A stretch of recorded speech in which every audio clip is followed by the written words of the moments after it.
ያ ዞሮ ግን የቲፒኤልኤፍ ወይም ትግራይ ውስጥ ያሉት የፖለቲካ ኃይሎች የፌዴራሉ አካል አይመስሉም። ራሱ በአደባባይ የሚናገሩት ንግግሮች የፌዴራሉም አካል አይመስሉም አይደል እንዴ? ብልጽግና እኮ ፊት ለፊት እኮ ጠላት ነው ብለው ሌብል ያደርጉ ናቸው። ምርጫ ቦርድ ምናልባት እርግጠኛ ባመውን ባልችልም ትግራይ ክልልን በቀይ አላስቀመጠም። ምርጫ ሊካሄድበት የሚችለው አካባቢዎች ውስጥ አንዱ ተብሎ ነው ተቀመጠው። ምንድነው ትግራይ ክልል አሁን ያለው ውጥረት አሁን አንጻራዊ እንደዛ ካልን ማለዛ ነው ካነሳው እኮ ይብዛ አይነስ የጥይት ድምጽ አንሰማ። ነባራዊ ሁኔታው እንደዛ አይደለም። አሁን በትግራይ ክልልና በፌዴራል መንግስቱ መካከል እኮ መንግስታዊ የግንኙነት መስመሮች ራሱ እኮ አሉ ሊባል የሚያስችል ሁኔታ አለ። አይ ከመቀሌና ከአዲስ አበባ እየተዛዛቱ ነው አይደለ? ቲፒኤልኤፍ እንደ አሜባ ተቆራርጦ እየተዳከመ አፉና ወኔው ብቻ ነው እንጂ ያለው እንጂ ቁመናው ዱሮ በነበረበት ደረጃ ላይ አይደለም። ቲፒኤልኤፍ መነቀል አለበትም ብሎ የሚያስቡ ኃይሎች ስልጣን የሚይዙ ከሆነ ወደደም ጠላም እንደ ዶክተር ደብረጽዮንን ጆሮአቸውን ቆንጥጦ ስርዓት ላይ ያስይዟቸው ስለሚችሉ ይሄንን በር መክፈት ይፈቅዳሉ ወይ ነው። እኔ ባይዘው በዳሴ ግድብን በተመለከተ ግልጽ ነገር ብንነገረን በጣም መልካም ይመስለኛል። ሰውዬው በተደጋጋሚ በአሜሪካ ብር ነው የተገነባው የሚል ነገር ሲናገሩ ይሰማሉ። ትራምፕ ፐርሰናሊ ከዚህ በኋላም ስለማይመረጡ የፈለጉትን ስሜት አስፈጽሞ ሊሄዱ ይችላሉ። በቃ ታረጋለህ ሊሉን ይችላሉ። ይሄን መቋቋም አንችልም አናረግም ብለን ልንወጣ የምንችልበት ሁኔታ የለም። ያደቁናል። የማይደገም እድል በአከራይ መሳቀቅን የሚያስቀርና እንዲህ በአማረ መልኩ በፒያሳ 100% ተጠናቆ ስራ ባስጀመርነው የንግድ ማዕከላችን ላይ ሱቆችን ከፈለጉ በገዙለት ከነተከራዩ ይረከቡታል። ከ2.8 ሚሊዮን ብር አጠቃላይ ዋጋ ጀምሮ እንዲሁም ለስራበትም ቢሉ ወደ ገበያ የሚገቡበት ለዓመታት ከእሑድ እስከ እሑድ ደምቆ በስራ የለመደ የገበያ ማዕከላችንን ቀድመው የራሱ ያድርጉ። እንደዚሁም 90% የተጠናቀቁትን ቅንጡ አፓርትመንቶቻችንን በልዩ ቅናሽ መሸጥ ጀምረናል። ቀድመው ቦታ ይምረጡ። በ0911 23 3000 ወይም በ0905 33 44 66 በማንኛውም ሰዓት በመደወል ቀጠሮ ያስይዙ። ጤና ይስጥልን። በመላው ዓለም የምትገኙ ውድ አንድ አፍታ ቤተሰቦች እንደምናላችሁ፣ እነሆ አንድ አፍታ ታችን ተጀምሯል። በቅድሚያ በዛሬው አንድ አፍታ ታይ የምንመለከታቸውን ጉዳዮች እናስቃኛችሁ። በትግራይ ክልል የሚንቀሳቀሱ 6 ፖለቲካ ፓርቲዎች በጋራ ባወጡት መግለጫ ህወሓትና ሻዕቢያ የፈጠሩት ጽምዶ ወደ ወታደራዊ ቅንጅት አድጎ ትግራይን በከፍተኛ የጦርነት ውጥረት ላይ እንድትገኝ አድርጓል ሲሉ አስጠንቅቀዋል።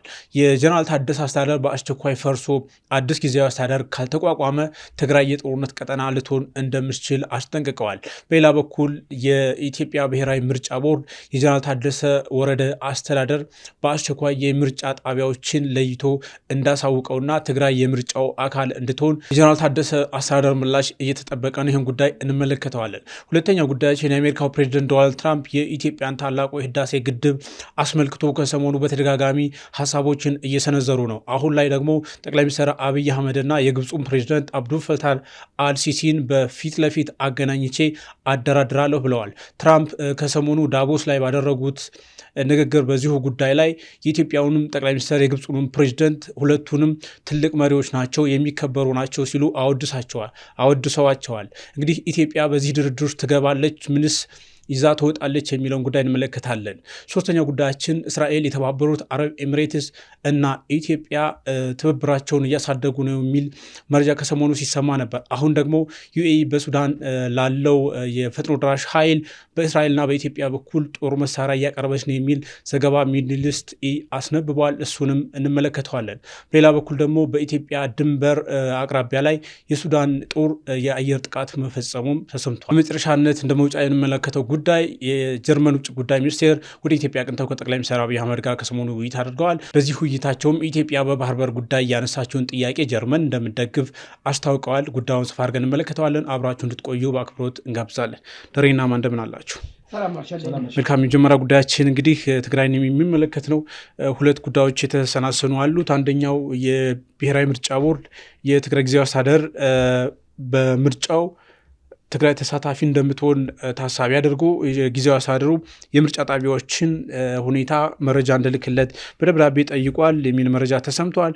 በሌላ በኩል ደግሞ 6 ፖለቲካ ፓርቲዎች መግለጫ ወጥተዋል። በዚህ መግለጫቸው ላይ ትግራይ በጦርነት ጫፍ ላይ ነው የምትገኘው፣ በተለይ የህወሓትና የሻዕቢያ ጽምዶ የተባለው የህዝብ ለህዝብ ግንኙነት ነው ሲባል የነበረው አሁን ወደ ወታደራዊ ቅንጅት አልፏል። የተቃዋሚዎቹንም እያደኑ እያሰሩ ነው። ይሄ ደግሞ ምን ላይ ደርሷል የሚለውን ጉዳይ አመላካች ነው የሚል ማሳሰቢያ አውጥተዋል። አማን ላንተ ድል ስጥና በቅድሚያ የምርጫውን ደብዳቤ መላክ ምን ያመላክታል? እንግዲህ ትግራይ ላይ ህወሓት ነው በበላይነት ያለው፣ በኃይልም በጊዜያዊ አስተዳደሩም ውስጥ ያለው እሱ ነው። ትግራይ ውስጥ ምርጫ አይካሄድም የሚል አቋም ይዟል በይፋ።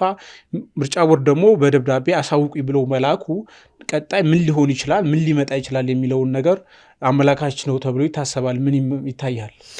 አመሰግናለሁ መርሻ።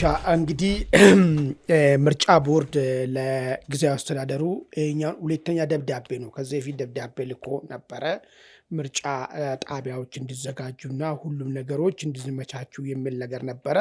አሁን ግን በላከው ደብዳቤ ላይ እስከ ጥር 25 የመራጮች ምዝገባ የካቲት 7 ስለሚጀምር መራጮች የሚመዘገቡበት ሁሉም ነገሮች የተዘጋጁ ነገሮችን የተሟላ ነገር ሪፖርት አዘጋጅታችሁ ሪፖርት እንድትልኩልኝ የሚል ጥያቄ አነሳው።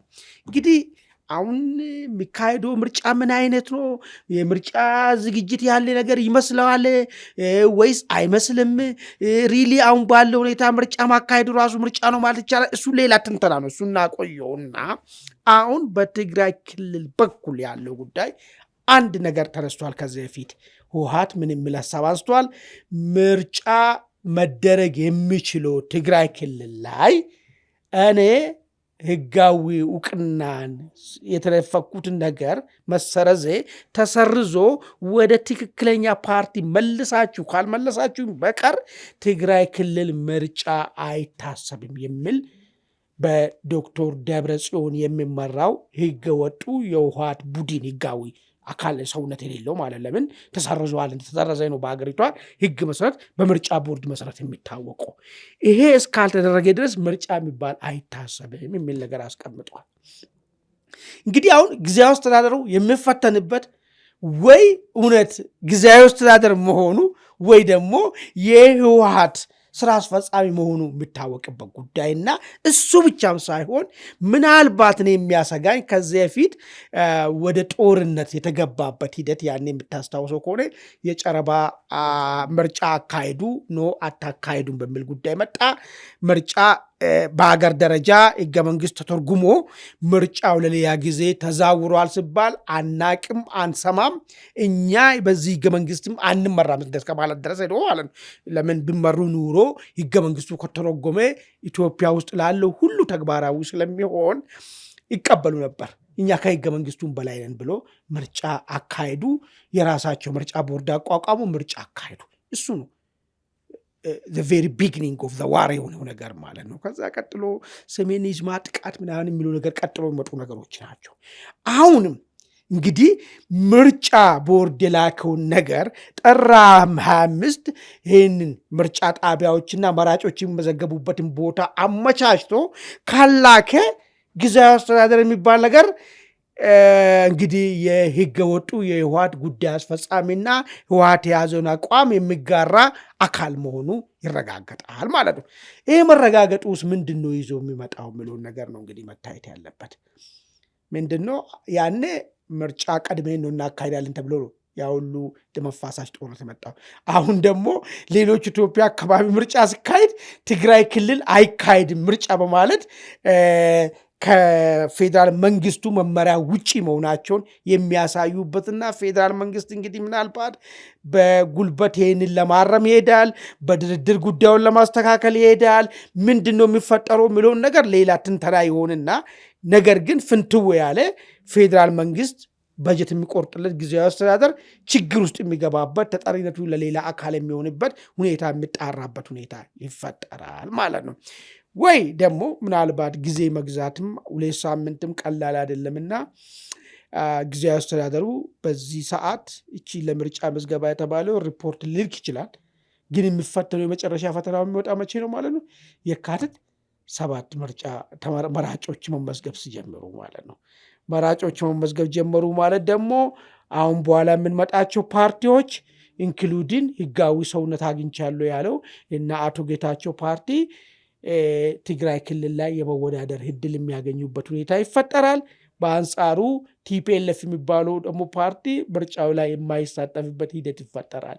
የቲፒኤልኤፍ ሰዎች ይሄን ይቀበሉታል ወይስ በእንቢተኝነታቸው ገፍቶ ህግና ስርዓት በእነሱ ላይ እንዲሰፍን እድል ይፈጥራሉ? ወይስ ሌላ አደራዳሪ ወገን በመሃል ገብቶ ጉዳዩን ለማስተካከል ይሄዳል? ምንስ ደግሞ እንደ ሀገር ቢደረግ ነው የሚሻለው? ደግሞ ሌላ ጉዳይ ነው። ምናልባት ደሬ ጋር ደርሰህ የምትመለስ ከሆነ የራሴን ሀሳቦችን በዚህ ላይ በደንብ አድርጌ እመለሳለሁ። ደሬ ወደ አንተ ስመጣ ምናልባት እንግዲህ የምርጫ ቦርድን ጉዳይ ማናስቶታል። በሌላ በኩል ፓርቲዎች ያወጡት መግለጫ ይኸው መግለጫ አሁን ትግራይ ክልል ውስጥ ምን አይነት ሁኔታ ነው ያለው የሚለውን ጉዳይ የሚያመላክት ይመስለኛል። እንግዲህ ወቅታዊ ጉዳይ ላይ መሰረት አድርገው እንደ አረና፣ ውድብ ወለዶ ትግራይ ያሉ ፓርቲዎች ባወጡት መግለጫ ትግራይ ላይ አሁን ያለው ሁኔታ ወደ ጦርነት ሊያመራ ጫፍ ደርሷል፣ ሰላማዊ የፖለቲካ ምህዳሩ ሙሉ በሙሉ ተዘግቷል እና በአስቸኳይ ይሄን ነገር መቀልበስ ካልተቻለ ትግራይ የጦርነት ማዕከል ነው የምትሆነው የሚል ነገር ማስጠንቀቂያ ነው ያወጡት። እንግዲህ አማንም እንዳለው ባለፈው ጦርነት የተቀሰቀሰው ከምርጫ ጋር በተገናኘ እንደነበር ይታወሳል። አሁንም ምርጫ ደርሷል። በዚህ ምርጫ ትግራይ ትሳተፋለች አትሳተፍም የሚለው ጉዳይ አሁንም በፌዴራል መንግስቱና በህወሓት መካከል ውል ያልተበጀለት ውዝግብ ነው ያለው። ይሄን ውዝግብ በዚህ 4-5 ወር ውስጥ ምርጫው የቀሩት ጊዜያት ማለት ነው መፍትሄ ያገኛል የሚለው ጉዳይ አጠያቂ ነው። መፍትሄ ካላገኘ በራሱ ወዴት ያመራል ይሄ ጉዳይ? እንደባለፈው በምርጫው ምክንያት ወደ ጦርነት ይገባል ወይስ ደግሞ ትግራይ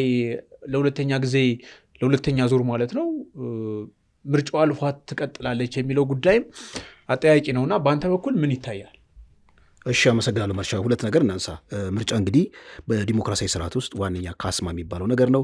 ዜጎች የራሳቸውን ፍላጎት በነፃነት የሚገልጹበትና መጨረሻ ላይ የሚፈጠረውን የፖለቲካ ስርዓት የሚወስኑበት ሂደት ነው ምርጫ ማለት። አሁን ከምርጫ በፊት ግን በጣም አስፈላጊ መሰረታዊ የሆኑ የመንግስት ባህሪያት ወይም ደግሞ አንድ ሉዓላዊ መንግስት ወደ ምርጫ ከመሄዱ በፊት ማሟላት የሚገባቸው በጣም መሰረታዊ ነገሮች አሉ። አንደኛ በዛ አካባቢ ህግና ስርዓት ተፈጽሟል ወይም የህግና ስርዓት አልበኝነት አለ ወይ የሚለው ነገር መመለስ አለበት። ሁለተኛ የመንግስት ሞኖፖሊ ቫዮለንስ እዛ አካባቢ አለ ወይ፣ ዜጎች በበላይነት ማለት መንግስትን የበላይ አካል ሆኖ ተቀብለው ወይም ደግሞ እዛ አካባቢ ተቋማት ለመንግስት ተገዥ ሆነው መንግስት ማንኛውንም ስራ መስራት የሚችልበት በጣም ምቹ የሆነ የፖለቲካ ምህዳር አለው የሚለው ነገር በጣም መሰረታዊ ነጥብ መጀመሪያ ከመሬት መውረድ አለበት ነው። አሁን ትግራይ ስትመለከተው የቲፒኤልኤፍ አስተዳደር በጀት ያገኛል እንጂ ራሱን እንደ ዲፋክቶ ስቴት ነው ኦፕሬት የሚያደርገው። በጀት ግን ያው ህዝብ እንዳይራብ እንግዲህ ያው መንግስትም በተወሰነ ደረጃ በጣም በኮንዲሽን ማለት ነው የሆነ በኮንዲሽን በጣም መሰረታዊ በሆኑ ነገሮችን ህዝብ እንዳይጎዳ በሚል የሚለቀው በጀት አለ። ያ ዞሮ ግን የቲፒኤልኤፍ ወይም ትግራይ ውስጥ ያሉት የፖለቲካ ኃይሎች የፌዴራሉ አካል አይመስሉም። ራሱ በአደባባይ የሚናገሩት ንግግሮች የፌዴራሉም አካል አይመስሉም አይደል እንዴ? ብልጽግናን እኮ ፊት ለፊት እኮ ጠላት ነው ብለው ሌብል ያደርጉ ናቸው። የጎረቤት ሀገራት እንደውም አንድ በጣም የገረመኝ ዜና ምንድን ነው፣ እኛ ከኤርትራ ህዝብ ጋር እያደረግን ያለ ነው ግንኙነት የድንበር አካባቢ ካሉ ህዝቦች ጋር የምናደርገው ግንኙነት ነው። ምንም የተለየ ነገር አይደለም። ያ ማለት ምንድን ነው? ሉዓላዊ ሀገር ሆና ድንበር ያሉ ህዝቦች ጋር ልክ አማራ ክልል እንግዲህ ሌላ ሀገር ያለ ድንበር ነው። ከዛ ደግሞ ልክ አማራ ክልል ጋር እንደሚደረገው ግንኙነት የኤርትራ ህዝብ ጋር እንገናኛለን ወይም ደግሞ ሰላማዊ ማዕቀፍ እንፈጥራለን የሚል የዲፋክቶ ስቴት እውቅና ያላገኘች ሶማሌላንድ ማለት ነው። ወይም ደግሞ በቃ ሉዓላዊ ነው እና ይሄ ኮንዲሽን ባልተሞላበት ወደ ምርጫ ግባ ስትለው በጣም ብዙ ዊርድ ነገር አለ። ኢቭን ከባለፈው ከ2012 ራሱ ሚለይ ነው። 2012 እኮ ቢያንስ የመንግስት ቅርጽ ነገር አለው። የመንግስት ሞኖፖሊ ቫዮለንስ በዚህ ደረጃ አልተጣሰም። አሁን ቲፒኤልኤፍ በአደባባይ እየጣሰ በማንለብኝነት በብሪተኝነት እየጣሰ ነው። ግን ጉድ ኒውሱ ምንድን ነው? ቲፒኤልኤፍ ራሱ እንደ ቲፒኤልኤፍ በፊት በ2012 ላይ በሚፈራው ግርማ ሞገስ ላይ አይደለም ያለው። ቲፒኤልኤፍ ውስጡ ያሉት አዋጊዎች፣ አንጃዎች፣ የፖለቲካ ኃይሎች በጣም ተበጣጥሰው እዚህም እዛም ያሉ ናቸው። ግማሹ ፍንካች ጽምዶን ህይወትን ለመዝራት የሚራወጥ ነው። ግማሹ ፍንካች ደግሞ ከፌዴራል መንግስቱ ጋር አሊያንስ ክሬት አድርጓል። ይሄ ሀራ መሬት የምትለው የነጌታቸው ረዳ እዛ አካባቢ የተሰባሰበው ኤሊት ቀላል አይደለም። የቲፒኤልኤፍን በማዳከም ደረጃ በመሆኑም እኔ ምርጫው የሚለው ነገር ትንሽ በጣም በብዙ ማዕቀፍ ምርጫው መንግስት ከትግራይ የሚጠብቀው ምንድነው ኃላፊነት እንደሚጠብቀው እንደማያገኝ ምንም ሳይታለም የተፈታ ነው። ስለዚህ እንደዚህ ከሆነ ምን ይፈጠራል ነው ዋናው ፖይንቱ። የፖለቲካ ፓርቲዎችን ማንስተሃል። አንድ ወዲ መድህን የተባሉ የትግራይ እንግዲህ ጊዜ አስተዳደር ባለስልጣን ናቸው። እሳቸው ወይም መጽሔት ጋር ቃለ መጠይቅ ባደረጉበት ንግግር ላይ አንድ በጣም መሰረታዊ ነጥብ አንስተዋል። እነዚህ ትግራይ ውስጥ የሚንቀሳቀሱት የፖለቲካ ፓርቲዎች የጠላት ተላላኪዎች ናቸው፣ ከህወሓት ውጭ የትግራይ ህዝብ ምንም አማራጭ የለም ብለው ተናግረዋል። ጀነራል ናቸው፣ ወዲ መድህን ይባላሉ። እንግዲህ ቅጽል ስማቸው ወዲ መድህን ነው። እኚህ ጀነራል እንግዲህ በአደባባይ የተናገሩት አርፋችሁ ቁጭ በሉ። በጣም ቢገርመኝ ትግራይ ውስጥ እኮ ያሉት የተቃዋሚ ፓርቲዎች እኮ ከቲፒኤልኤፍ የባሱ ናቸው። አብዛኞቹ የፖለቲካ ኦሪንቴሽን ናቸው እኮ እንደ ተቃዋሚ ፓርቲ ማለት የሆነ አብሮ የሚያኗኑር አይነት አጀንዳ ማለት የሚያራምዱት እነሱም እንኳን የፖለቲካ ፓርቲ ተብለው ተቆጥረውም እንኳን መኖር የለባቸውም የጠላት ተላላኪ ናቸው ብለው ወዲ መድህን ሲናገሩ ምርጫ እንኳን ቢኖር እንኳን ከትግራይ የፖለቲካ ስሪት አንጻር ምንድነው ከቲፒኤልኤፍ የፖለቲካ ስሪት አንጻር ትግራይ ውስጥ ምርጫ ይካሄዳል፣ ምርጫ መካሄዱ የማይቀር ነው የሚለው ነገር ኢቭን ሰላም እንኳን ቢሆን እንኳን በጣም አታካች ነው አይደለም። እንደዚህ በጣም ቀርቃር በበዛበት ጉዳይ ማለት ነው። እኔ ትግራይ ውስጥ ምንም ምርጫ አይካሄድም የኔ ግምት ማለት ነው። ግምት ካልከኝ እነዚህ የፖለቲካ ፓርቲዎችም ክስ ያበዛሉ። በቃ እኛ እዛ አካባቢ መቀስቀስ አልቻልም ይላሉ። ቲፒኤልኤፍ አንደኛ መኖሩን የሚያረጋግጠው ይህንን ሉዓላዊነቱን በማሳየት ነው። ቢያንስ የፌዴራል መንግስቱ እኮ ይቀናቀናለሁ የትግራይ ህዝብ ወኪል ነኝ የሚለው ይህንን ምርጫ የሚለው ነገር ማለት ነው ተሰፍሮ ከ4 ኪሎ ተሰፍሮ ተቆጥሮ የመጣውን ትእዛዝ አልቀበልም በማለት በአደባባይ በማሳየት ህልውናውን ያረጋግጣሉ። እንግዲህ መንግስት ከዛ በኋላ ወደ ምን ይላል የሚለው ነገር ምናልባት ልክ 2012 ላይ የትግራይ ተወካዮች የሉም እንትን ውስጥ ወደ 38 ወንበር አይደል አላቸው 34 38 የለም አይደል 38። ስለዚህ እሱ አሁንም እንግዲህ ቫካንት ሆኖ ሊቀጥል ነው ማለት ነው። ከሱ ይልቅ ምንድን ነው አሁን ከውክል ወደ ጦርነት አይገባም ማለት ሪስኩን ካልኩሌት ያደርጋል መንግስትም ስትመለከተው መግባትና ግጭት መፍጠር መስዋዕትነት መክፈል ኢትዮጵያ ካለችበት አጠቃላይ የፖለቲካ አውድ አትራፊ ነው አይደለም የሚለው ነገር በደንብ ካልኩሌት ያደርጋል። ስለዚህ ሌላ እንግዲህ የትግራይ ህዝብ እንግዲህ ውክልና አልባ ሆነው ጦርነት በሱ መፈለግ አለመፈለግ ብቻ የሚወሰን አይደለም። ሁለቱም አክተሮች የሚወስዷቸው እርምጃዎች ነው የሚወሰኑ። የቲፒኤልኤፍ መዳከም ምናልባት አማን በአንተ በኩል ምን የሚከሰት ይመስላል? እንግዲህ ምንድን ነው አሁን በመንግስት በኩል ካየን ትግራይ ምርጫ ቦርድን እንዴት ነው ለበለ ምርጫ ቦርድ ትግራይን ያስቀመጠበት ደረጃ የትኛው ነው? ምናልባት ሰምታችሁ ከሆነ አካባቢዎቹን በደረጃ ነው ያስቀመጡት። አረንጓዴ፣ ቢጫ፣ ቀይ ያሉ ማለት አይደል? ምርጫ ቦርድ ምናልባት እርግጠኛ ባመውን ባልችልም ትግራይ ክልልን በቀይ አላስቀመጠም። ምርጫ ሊካሄድበት የሚችለው አካባቢዎች ውስጥ አንዱ ተብሎ ነው ተቀመጠው። ሊያስቀምጥ ይችላል አላስቀመጠም። እንደዛ አላወጣም። ለምንድን ነው ያለው? የለም ማንኛውን ካታጎራይዝ ዳር አላረገም። ከአካባቢ ራሱ ከክልል ራሱ ዲስትሪክት ራሱ ዞን ራሱ ቀይ አረንጓዴ ነው እንደዛ ይቀመጣል። ነገር ግን በትግራይ ክልል አሁን ባለው ሁኔታ ጦርነት እየተከናወነ ያለበት ቦታ አይደለም። ከምንም በላይ ከየትኞቹ ኢትዮጵያ ክልሎች ደግሞ በላይ ደግሞ ያለ ውክልና ያለ ቦታ ነው። ስለዚህ ይሄ ቦታ በምንም አይነት መንገድ ቀይ ብለ የምታስቀምጠው ጦርነት የለም እኮ አይደል? እንዲያው ጊዜያዊ አስተዳደር እያስተዳደረ ነው ያለው አይደል? ትግራይ ክልል ውስጥ ሳይለንት የሆነ ጦርነት ያለው አሁን ቀይ ብለ የምታስቀምጠው ምርጫን ለማካሄድ ልክ ከዚህ በፊት ተሞክሮ አልበሽር አድርጓል። ማነው የሶሪያው ሰውዬ አድርጓል፣ አልአሳዲ ማለት ነው። ጦርነት የተዋጋ ምርጫ አካሄድ ነበር ተካሂዶ ነበር ምርጫ እና ምናልባት ከዛ በጣም የተሻለ ሁኔታ ውስጥ ያለ ቦታ ነው። እንዳውም ከአማራ ክልልም የተሻለ ቦታ ከኦሮሚያ ክልልም የተሻለ የሚባለው ቦታ ነው ያለው አሁን ትግራይ ክልል። ስለዚህ በአረንጓዴ የሚያስቀምጥ ከሆነ በአረንጓዴ ነገራችን ላይ ለምርጫ ቦርድ አክቲቭ ኮንፍሊክት መኖር ብቻውን ዋስትና አይደለም። አጠቃላይ ያለው ኢንቫይሮንመንት እንዴት ነው ሪሊ ይቻላል? ውጥረት በራሱ እኮ ምርጫ ለማለት ትግራይ ክልል አሁን ያለው ውጥረት አሁን አንጻራዊ እንደዛ ካለ ማለዛ ነው ካነሳውት እኮ ነው እኮ ይብዛ አይነስ የጥይት ድምጽ አንሰማ። ነባራዊ ሁኔታው እንደዛ አይደለም። አሁን በትግራይ ክልልና በፌዴራል መንግስቱ መካከል እኮ መንግስታዊ የግንኙነት መስመሮች ራሱ እኮ አሉ ሊባል የሚያስችል ሁኔታ አለ። አይ ከመቀሌና ከአዲስ አበባ እየተዛዛቱ ነው አይደለ?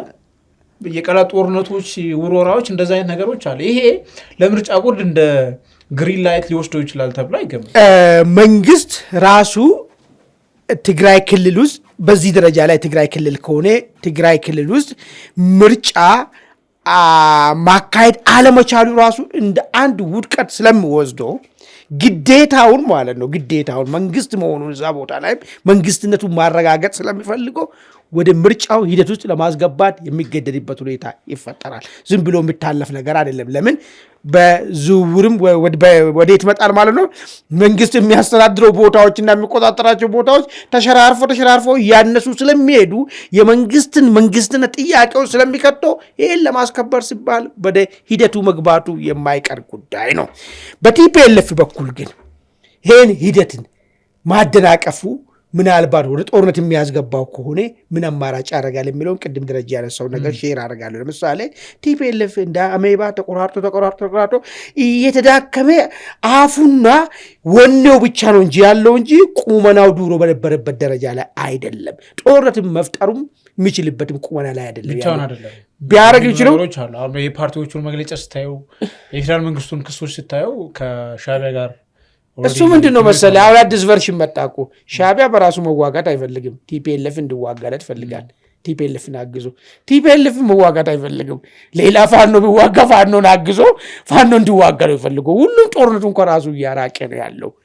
በዚህ ሂደት ውስጥ ግን ይሄን ተቀብሎ ምርጫ ያካሂዳል ካልከኝ በምርጫ የተመረጠው አካል በተለይ እና አቶ ጌታቸው ባቶና ምናምን የምትለው እንዳውንታውና ከቲፒኤልኤፍ በላይ ቲፒኤልኤፍ ትተን ቲፒኤልኤፍ መነቀል አለበትም ብሎ የሚያስቡ ኃይሎች ስልጣን የሚይዙ ከሆነ ወደደም ጠላም እንደ ዶክተር ደብረጽዮንን ጆሮአቸውን ቆንጥጦ ስርዓት ላይ ያስይዟቸው ስለሚችሉ ይህንን በር መክፈት ይፈቅዳሉ ወይ ነው እነ ዶክተር ደብረጽዮን። ቀጣይ ምርጫው ከተካሄደ ምን ሊመጣ እንደሚችል ዘይ ነው። ትግራይ ህዝብም ሰልችቷቸዋል፣ አንሰማም ሊል ይችላል። እነሱም ኤግዚስተንሲያቸው መቀጠል የሚችለው ምርጫውን ከከለከሉ ብቻ ነው። ምርጫ መከልከል ደግሞ ጦርነት የሚያመጣ ከሆነ ጦርነቱን ደግሞ አፎርድ ያደርጋሉ ወይ? አሁን እሱ ነው አደገኛ ነገር ይመጣው። መንግስት ራሱ ደግሞ ይቆጣጠራሉ የሚለው ስለ ልቦና የሚሰጠውን እርካታ በላይ ጦርነቱ ውስጥ ቢገባ ደግሞ ጦርነቱ የሚያመጣበትን ዳሜጅንስ ሊቋቋም ይችላል ወይ? እሱም መታሰብ መቻል አለበት። አየህ ለሁሉ አጣብቂኝ ስለሆነ እኔ ከዚህ ሂደት ውስጥ እንደ ሀገርም ደግሞ ካሰውን አሁን ተጨማሪ ጦርነቶችን ከምንፈጥር እንደው ቲፒኤልኤፍ ተገዶ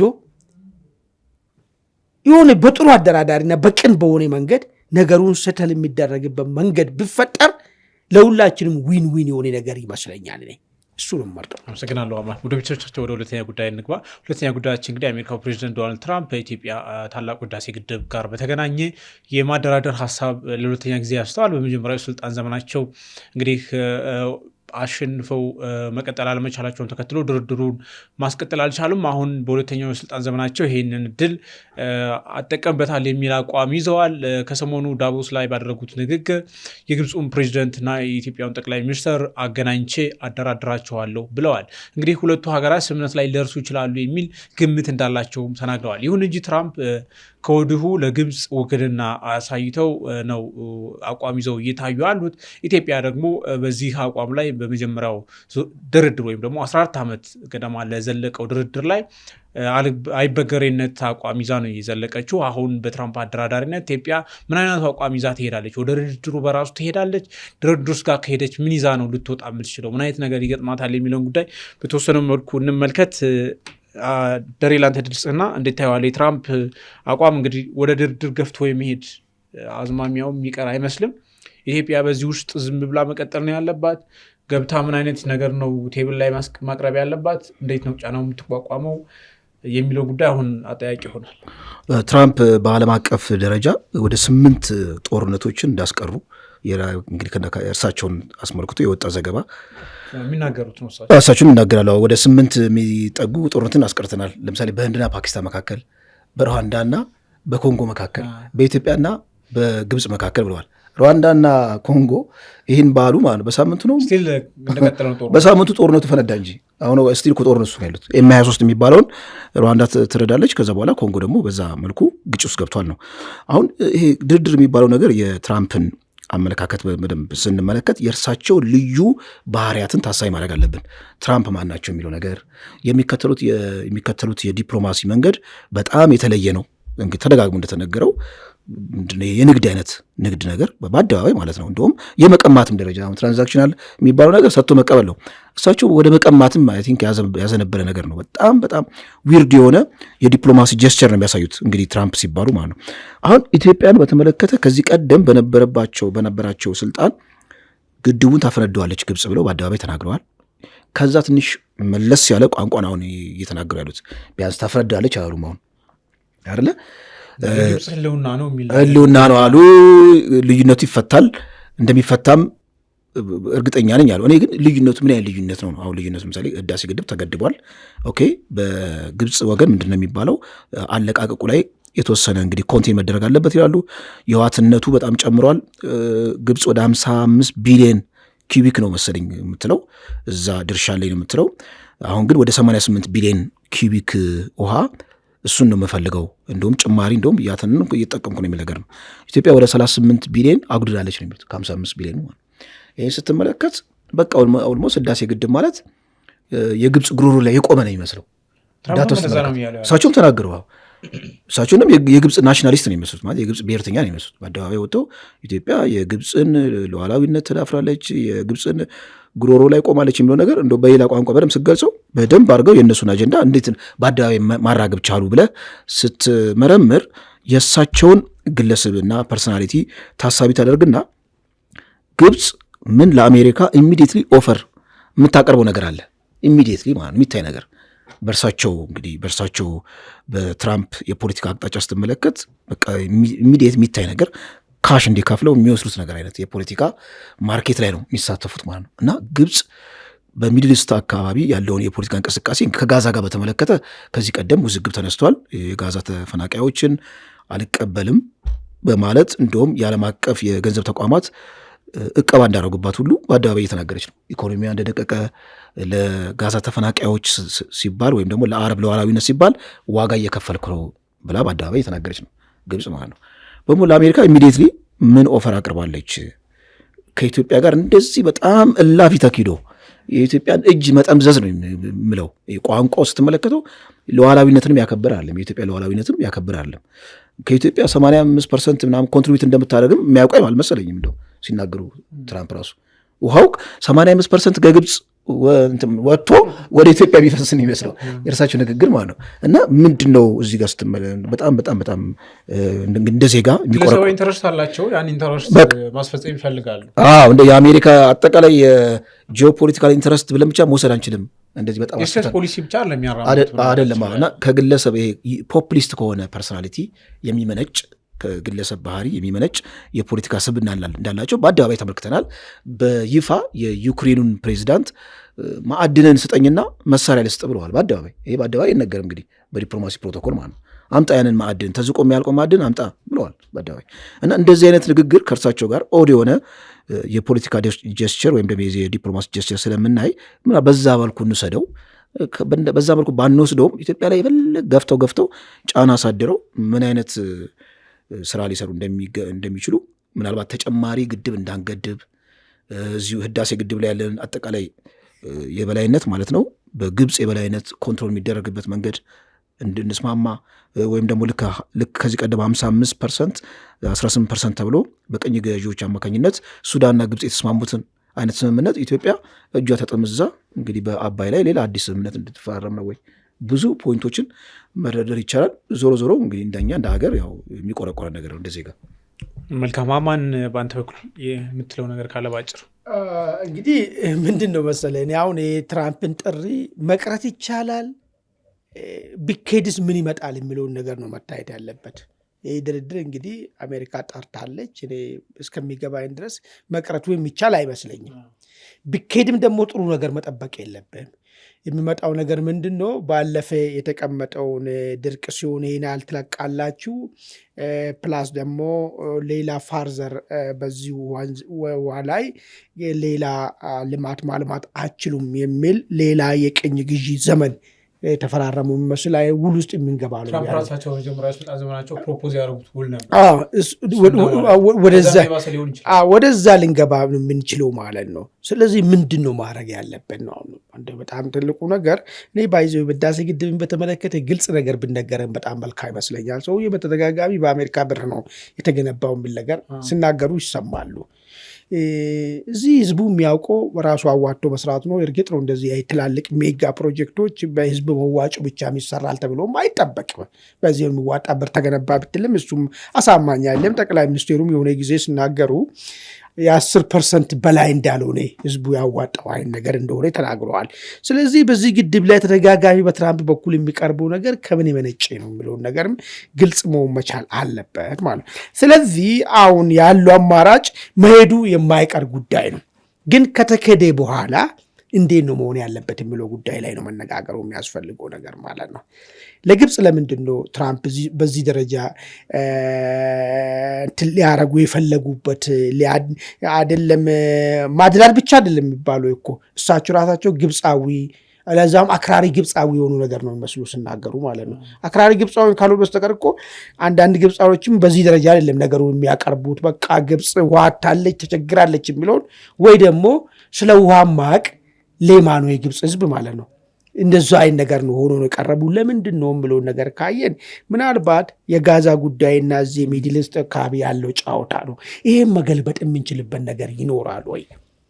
ጋዛ የሚፈለገው ጉዳይ ዋነኛው ነገር ግብፅ እንግዲህ እምቢ ብላለች። ሰፋሪዎቹን ተቀብዬ አላሰፍርም ብላለች። ለዚህ ደግሞ ሌላ አማራጭ ተገኝቷል።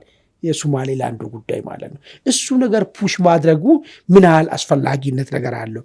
ሁለተኛ ምናልባት ትራምፕን ሳይሆን ትራምፕ ፐርሰናሊ ከዚህ በኋላ ስለማይመረጡ የፈለጉትን ስሜት አስፈጽሞ ሊሄዱ ይችላሉ። በቃ ታረጋለ ሊሉን ይችላሉ። ይህም መቋቋም አንችልም፣ አናረግም ብለን ልንወጣ የምንችልበት ሁኔታ የለም። ያደቁናል፣ እጃቸው ብዙ ነው። ሌላ ነገር ላይ ምን ሊያደርጉ እንደሆነ ይታወቃል። ስለዚህ አሜሪካን ኢትዮጵያ ወሳኝ መሆኗን በዚህ በሽብር ባይዞ የሽብርም ሌላ ችግር እየመጣበት ነው አሉ። የዚህ አልሸባብን መዋጋት የግብፅ ሶማሊያ መምጣት ለሱ ሌላ ተጠባባቂ የመሆን ኢትዮጵያ ድሮ ነበራትን ሌቨሬጅ እንድታጣ የሚያደርጋት ነገርም ነው የሚል ነገርም እየመጣ ነው ያለውና እኛ ያለን አማራጭ ላይ ትልቁ ቀዳዳ ብዬማ ምንድነው ኤዩን ተጠቅመን የኤዩ መንበር ስቴቶችን በማሳመን ይህን የትራምፕ አቋም እንዲቀየር ከፍተኛ ጫና ማድረግ በቃ ያለን ቀዳዳ እሱ ነው። ሁለተኛ ነገር አንዳንድ ሰዎች ልክ ህዳሴ ግድብ ከመንግስት ጋር ስላኮረፉ ህዳሴ ግድብን ቢፈርስ ቢሄድ ምን አገባኝ የሚል ሰው አንዳንድ ሊትራሊ የሚናገሩ ሰዎች አሉ። ይሄ ግድብ የዚህ ሀገር ሀብት ነው። ወደደም ጠላም ዛሬ ብልጽግና ሀገር እየመራ ነው ያለ። በሚቀጥለው ደግሞ ባለተራ ደግሞ ይቀናው ደግሞ መጥቶ ሀገር ይመራል። በሚቀጥለው ይቀጥላል። ስለዚህ በዚህ ግድብ ጉዳይ ላይ ልዩነታችን እንዳለ ሆኖ ጫናን ትራምፕ መንግስት ላይ አላቆም ምናልባት ሰልፍ በመውጣት ሊሆን ይችላል። ላይክ እንደ ኖሞር አይን ነገር ሊሆን ይችላል።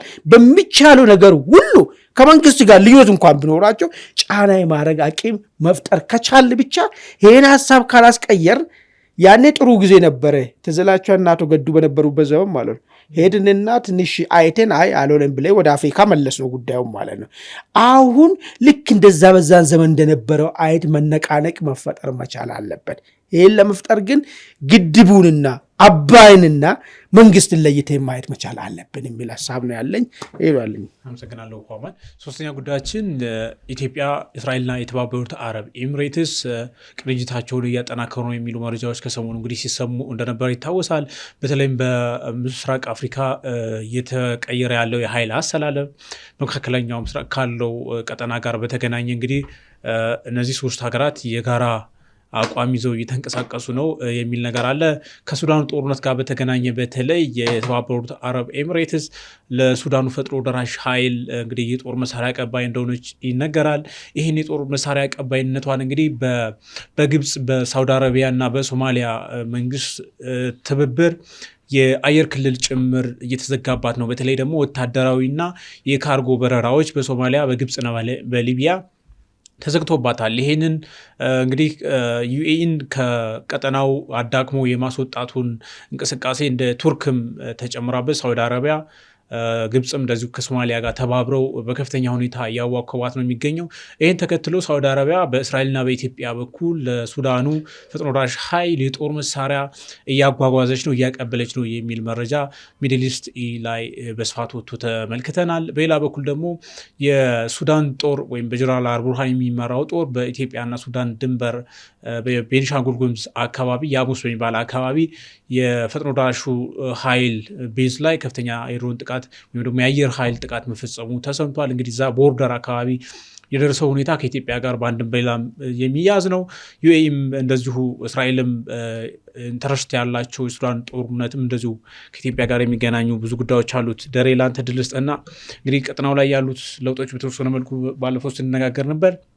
እስራኤል ለሶማሌላንድ የሰጠችው የሀገርነት እውቅና አጠቃላይ ቀጠናው ላይ ያለውን አሰላለፍ እንደ አዲስ እያነቃነቀው ነው። ሁሉም በሚፈጠረው አዲስ የቀጠናዊ ኦርደር ቦታውን ለመያዝ እየተሯሯጠ ነው። አዳዲስ አሰላለፎች፣ ፍጭቶች እየታዩ ነው። በዚህ ውስጥ እንግዲህ ኢትዮጵያ ከተባበሩት አረብ ኤሚሬትስ ከእስራኤል ጋር አጋርነት እየፈጠረች ነው።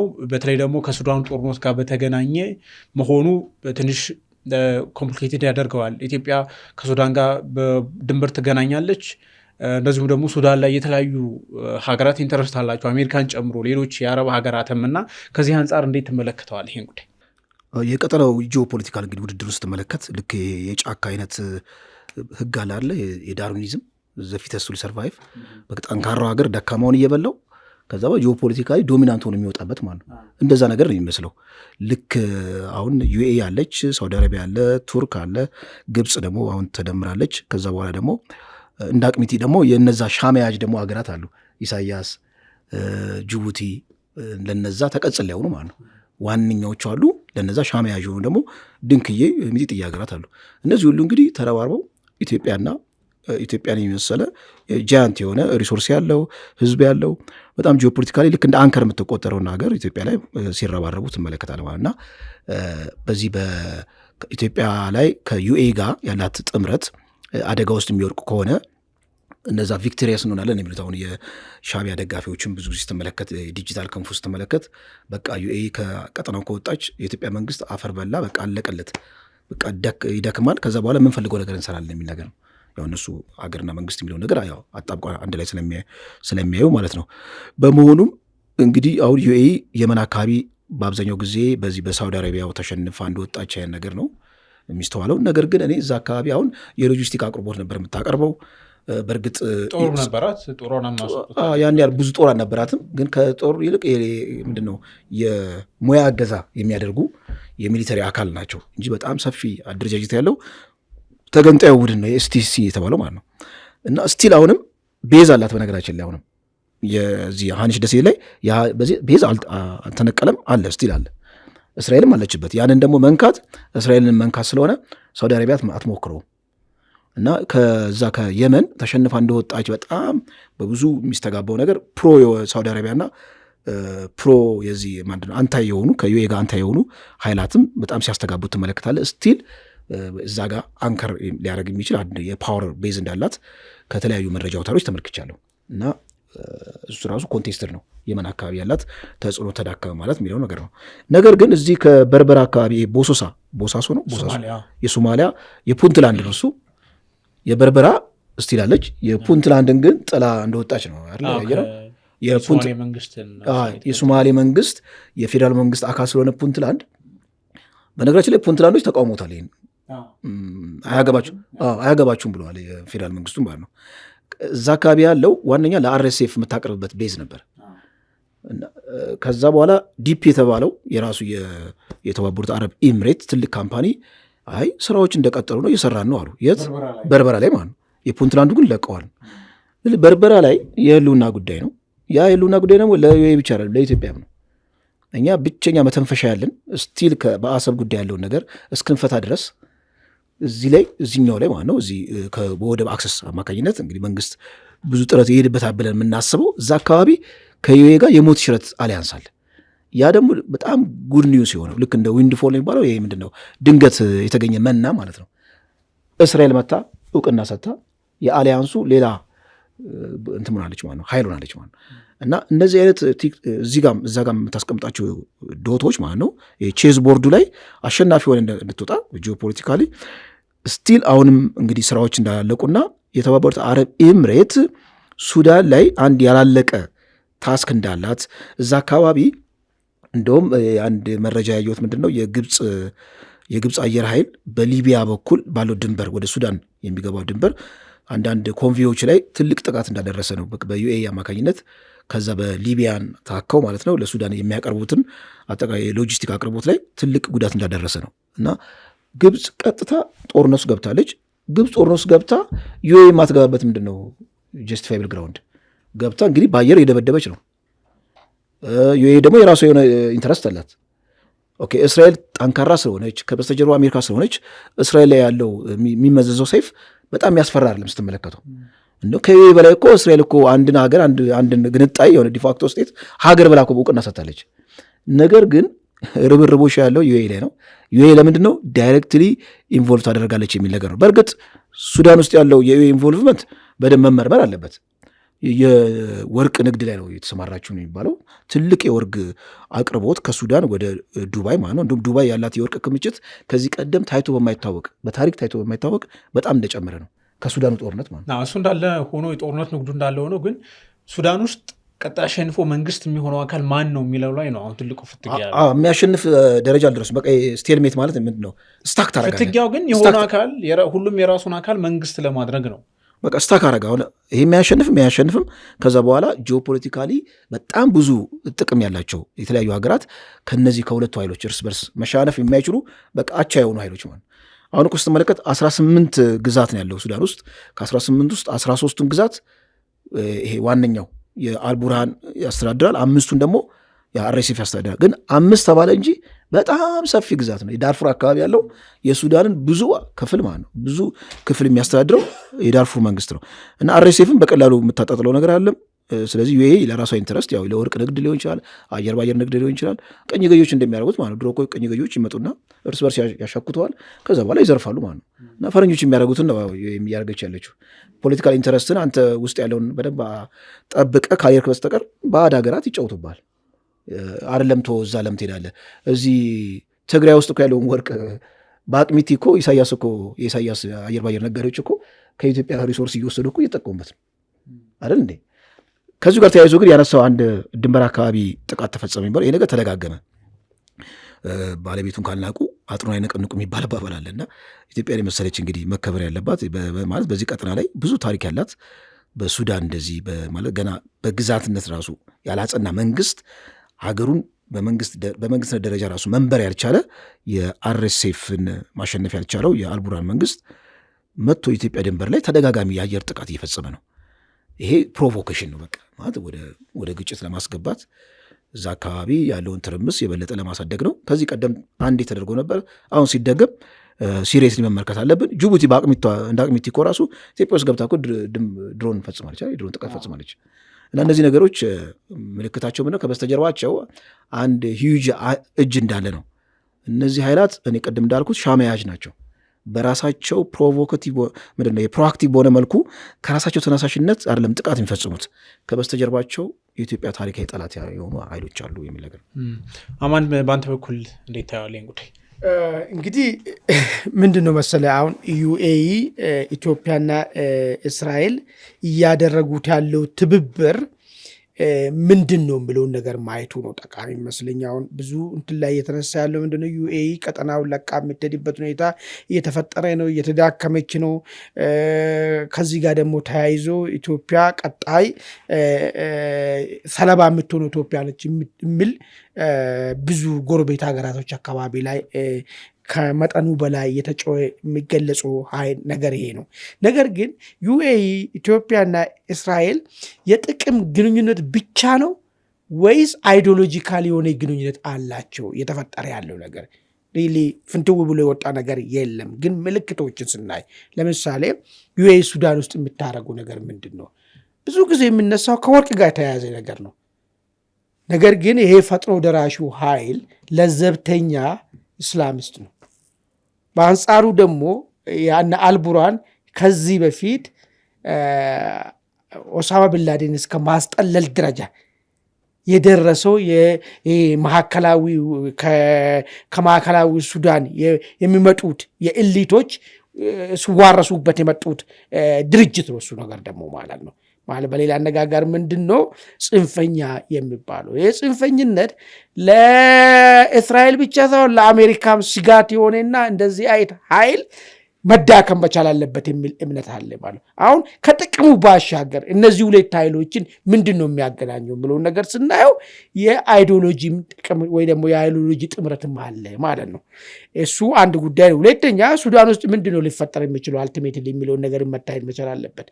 እኔ አልቡርሃን ጀነራል ዳጋሎን አልቡርሃንን አሸንፎ ሱዳን ይቆጣጠራሉ ብዬ አልገምትም። ወይ ደግሞ ጀነራል አልቡርሃን ጀነራል ዳጋሎን ደምስሶ ሱዳንን ሙሉ ለሙሉ እንደቀደመ በፊትና አልበሽር በሚያስተዳድሩ ልክ ሱዳንን ያስተዳድራሉ ብዬ አልጠብቅም። ወደንም ጠላንም ይሄ ጦርነት እየሄደ መጨረሻ ላይ ሁሉም የራሳቸውን ግዛትን ይዞ በመካከላቸው ሰላም አስከባሪ ብሎ ምናምን ብሎ የሚቀመጥበትና ቀጥ ብሎ ወደ ሁለት አገርነት የምትካፈልበት ሁኔታዎች የሚፈጠሩ ናቸው የሚሉት ማለት ነው። ሰው እንግዲህ ይሄ ከሆነ እውነታው በዚህ ውስጥ ሁሉም እጁን የሚነክረው ኢትዮጵያንም ጨምሮ እጇን የምሰነዘርበት ምክንያቷ ለምንድን ነው? ምን አይነት ብሔራዊ ጥቅም ጠብቃ ነው? እና አልቡርሃን ኃይል ወራሪ ነው፣ ለኢትዮጵያ ምቹ ያልሆነ በተለይ የግብፅን ቀንደኛ ተላላኪ የሆነ በህዳሴ ግድቡ በኩል ማንኛውም ኢትዮጵያ አጣብቂኝ ውስጥ ለመክተት በአልፈሻጊ በኩል ኢትዮጵያ አጣብቂኝ ውስጥ ለመክተት የሚንቀሳቀስ ኃይል ነው። በአንጻሩ ያኛው ግን ጀነራል ዳጋሎ እንደዚህ አይነት ስሜት ያለው አይደለም። ለዘብተኛ ነው። ቅድም ብያለሁ። ምንም እስልምናም ከሆነ ነገር ግን ለዘብተኛ ነው። እንደዛኛው ነገር አይደለም። ለዚህ ሲባል ቤኔፊታችን ጥቅማችን አይተን ነው ወደዚህ ውስጥ የምንገባው። ዩኤኢን ብትሆን ከሳውዲ ጋር ተቃራኒ የሆኑ የሄዱበት ያለው ነገር ከጥቅም አንጻር ብቻ ሳይሆን ከአይዲዮሎጂ አንጻር ነው። ያው ዛሬ ላይ ይታየን ይችላል። ወደፊት ግን አስረዝም የምናየው ከሆነ እነዚህ አረብ ሊግ ስቴት መንበር ስቴት የሚባሉ ራሱ በሁለት የሚከፈሉበት ሁኔታዎች ሊፈጠሩ ይችላሉ። ለዘብተኞችና ጽንፈኞቹ ተብሎ ማለት ነው። ይሄ ዓለም ላይ አዲስ ወይ ደግሞ በአረብ ስቴቶች አካባቢ አዲስ ኦርደር ሊፈጠር ይችላል ነው። ለሱ ነው አሁን ምንድነው መደላደሎች እየተፈጠሩ ያሉት ማለት ነው። ስለዚህ ሱዳን ውስጥ ያለው ነገር ምንድነው የሚያመላክተው? ለምንድነው በድንበር አካባቢ ጥቃትን የሚፈጽሙት? አሁን በጣም በሚገርም ሁኔታ ከኢትዮጵያ ድንበር በቅርብ ርቀት ቦሳ በላሊላ የሚባል አካባቢ ላይ ጥቃት መፈጸሙን አናዶል እንግዲህ ገልጿል። የዚህ ጥቃት ዓላማ ምንድን ነው? እርግጠኛ እነዛን እንትን ቤዚን ጋር የሚንቀሳቀሱት አማጺዎችን ለመምታት ታስቦ ነው ወይስ ልክ ኢትዮጵያ ውስጥ አለ ቤኒሻንጉል ውስጥ ዩኤ አደራጅታለች የተባለው ቤዝን ለማጥቃት ታስቦ ጦርነቱ ወደ ኢትዮጵያ ኤክስፖርት ለማድረግ ታስቦ እየተደረገ ነው ያለው ነገር? ይህንስ እንዴት ነው መቋቋም የምንችለው? ዝም ብሎ እስኪመጡ ድረስ መጠበቅ ያለብን ወይስ እዛ ሆልድ ማድረግ የሚቻልበት ሁኔታዎች አሉ የሚለው ነገር በስፋት መታየት ያለበት ነገር ይመስለኛል። ይሄን ነው ለመጨመር የምችለው። ወደ ቤተሰቦቻችን ወደ መጨረሻ ጉዳያችን አልፏል። መጨረሻ ጉዳያችን የጀርመን ውጭ ጉዳይ ሚኒስቴር ከሰሞኑ ወደ ምስራቅ አፍሪካ አቀንተዋል። በአዲስ አበባም ከጠቅላይ ሚኒስትር አብይ አህመድ ጋር ውይይት አድርገዋል። እንደዚሁም ደግሞ ከውጭ ጉዳይ ሚኒስቴሩ ጌዲዮን ጢሞቴዎስ ጋር ውይይት አድርገዋል። ከውጭ ጉዳይ ሚኒስቴሩ ጋር ባደረጉት ውይይት የኢትዮጵያ ያነሳቸውን የባህር በር ጥያቄ እንደሚደግፉና ጀርመን ኢትዮጵያ የባህር በር ማግኘት አለባት ብላ እንደምታምን መናገራቸውን የውጭ ጉዳይ ሚኒስቴር አስታውቋል። ደሬ በዚህ ጉዳይ ላይ አስተያየትን በአጭሩ አጋራል። እንግዲህ ጀርመን የምዕራባን ሀገር ማለት ነው የአውሮፓ ዩኒየን ውስጥ ጠንካራ ከሚባሉት ሀገራት መካከል ነች። ለዚህ ግሪን ላይት ማሳያቷ ትልቅ ነገር ነው። አንዳንዶች ግን አሁን ለምሳሌ ኢትዮጵያ አክሰስ ቱ ዘ ሲ የሚለውን ነገር በተለየ መልኩ ሲረዱት ትመለከታለህ። አይ የመጠቀም መብት የባለቤትነት መብት አይደለም፣ የመጠቀም መብት ነው እነዚህ ሀገራት ለኢትዮጵያ ድጋፍ እያደረጉ ያሉት ብለው የሚያነሱ አሉ። የመጠቀም መብትማ እሱማ ኦልሬዲ እኮ እየተጠቀምን ነው። የባለቤትነት መብት ካልሆነም ራሱ የመንግስት ሚዲያዎች ራሱ እንደ አዲስ ራሱ ይሄን መዘገብም ራሱ ምን ጉድ ኒውስም አይደለም ምንም እንትን አይደለም። እና የመጠቀም መብት ነው የሚል ተከላካይ ነገር በተለይ ያው እዛ ሻዕቢያ አካባቢ ያሉ የዲጂታል ክንፎች እዛ አካባቢ የተወሰነ ነገር ሲነሳ የመደናገጥ ነገር ስላለ የጀርመን ይህንን ነገር ማሳየቷ ግሪን ላይት ማሳየቷ በጣም ግሩም ነገር ነው። ከዛ አንጻር መመልከት እንችላለን። ምናልባት በስፋት ሌላ ጊዜ እንሄድበታል። እኔም ባጭሩ ምንድነው ዜናው የሚለው ምንድነው ኢትዮጵያ የባህር በር ማግኘት ነው የሚለው፣ መጠቀም አይደለም። ማግኘት ማለት አታለች ባህር በር። እቺ ሀገር ትልቅ ሀገር ነች። ስለዚህ መልሳ ያጣችውን ነገር ለማግኘት የምታደርገውን ጥረት ጀርመን ትደግፋለች ነው እንግዲህ የተባለው ንሱ ማለት ሰው። ይሄ ከሆነ ኢትዮጵያ እንዴት ነው ያጣችው ባህር በር የሚለው ዝርዝርም እዛ ውስጥ ነው ያለው ማለት ነው። የሚያጠቃለው የአሰብ ጉዳይ ያጠቃላል ማለት ነው። በሌላ አነጋገር ይሄ በጣም ዲፕሎማቲክ ተብሎ ተሆኖ የተወራ ንግግር ነው እንጂ ግልጽ ሲደረግና ስፍታታ ኢትዮጵያ አሰብን ለማስመለስ የምታደርገውን ጥረትን ጀርመን ትደግፋለች እየተባለ ነው ያለው ማለት ነው። ለዛ ነው ጀርመን ለምንድን ነው ይህን አቋም የያዘችው የሚለው ነገር በደንብ መታሰብ ያለበት። ሪሊ የኢትዮጵያ እውነታ ስለተረዳች ጀርመንና ኢትዮጵያ ረዥም ዓመት ታሪክ ነው ያለን። ባይዞ ብዙ ጊዜ እንደማይነገር ስለ ጀርመን ታውቃላችሁ? ሂትለር ኢትዮጵያን አግዞ እንደነበር ታውቃላችሁ? የጣሊያን ስቶር ጣሊያን ስትወር ማለት ብዙ ጊዜ ታሪክ መገለጽ ስለማይፈለግ ወይ ደግሞ ሂትለር ጥሩ ስላልሆነ ይሄ ነገር መገለጽ ስለማይፈለግ ነው። ጣሊያን ስትወር ነው እንደረሱ ብሎ አድርጋ ታውቃለች። በኋላ ነው ወደ ጣሊያን። አዎ። እና ይሄ ሁሉ አይነት ግንኙነት ሁሉ ነበር። የሚገርም ነገር ሪከርድ የተደረገና ጀርመንን ራሱ ያን ሂትለር ተባለ ያረቁበት። በቃ ግን ታሪካችን ጀርመንና ኢትዮጵያኖች ጥሩ ግንኙነት አላቸው የሚባል ነገር ነው። ለዛም ነው ዛሬም ይሄንን ጥያቄያችን የምናነሳው ጥያቄያችን አግባብ ያለው ጥያቄ ነው። አንዳንዶቹ አክሰስ ቱ ዘ ሲ ይላሉ። እሱንም ማኮ ጅቡቲ እየተጠቀምናል እንዴ ብራችን እየከፈልን እሱ ነው አይደለም ጥያቄያችን አሁን ያለው። ቀይ ባህር ጋር መመለስ፣ አሰባችንን ማስመለስ እሱ ጉዳይ ላይ ጀርመን እንደሚደግፈውና የጥያቄ ጀስቲስ መሆኑን እንደምትቀበል ነው እንግዲህ የገለጸችው። ይሄ ከወደ ሻዕቢያ አካባቢ አደገኛ ራስ ምታት ሊፈጥር እንደሚችል መገመት አይከብድም። አመሰግናለሁ አማን። ውድ ቤተሰቦቻችን የዛሬውን አንድ አፍታ ዕለታዊ ዜና ላይ ቆይተናል። ስለ ተከታተላችሁን በእጅጉን አመሰግናለን። ጤና ይስጥልን።